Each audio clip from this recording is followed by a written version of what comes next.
То есть на нас посмотрите. Саламатчылык. На нас посмотрите. Буга чейин көптөгөн пресс-конференцияларда административдик ресурстар колдонулуу деген дооматтар айтылып атат. Сиздин көз карашыңызды билсек дедик эле Азаттык радиосу. Эми шайлоо болбой туруп административдик ресурс колдонду деген өзү кандай нерсе бул.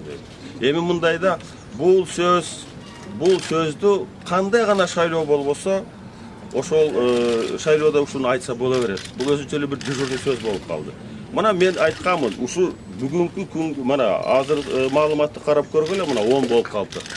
Мен айткам, ушул президенттик шайлоо, азыркы шайлоо мурункулардан бир топ айырмаланат.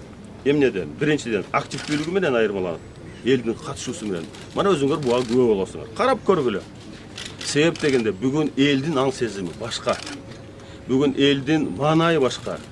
Бүгүн элдин көз карашы башкача болуп калды. Эл бүгүн көп нерсени түшүнүп, кокуй. Баягы 3 жыл, 4 жылдай мурункудай кыйкырык менен иш бүтпөйт экен. Башкача жашаш керек экен, башка мамиле кылыш керек экен.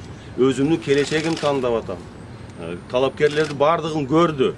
Ошондуктан бул сөз суу кечпеген сөз туура эмес, административдик ресурс болгон эмес и болбойт. Мен муну биринчи күндөн бери айтып келе жаткам. Губернаторлорго, акимдерге баарын айткам. Жанагы мага деген орусча айтканда медвежий услуганын кереги жок.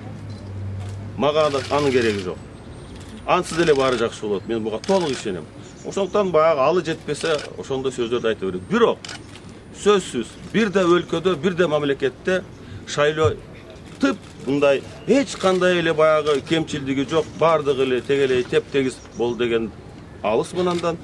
Адам деген адам экен. Анча-мынча кээ бир жерлерде кемчилдиктер болушу мүмкүн. Бирок анын бардыгы мамлекеттин деңгээлине көтөрүп, шайлоого ушундай бир тескери таасир тийгиздегенге негизи жок.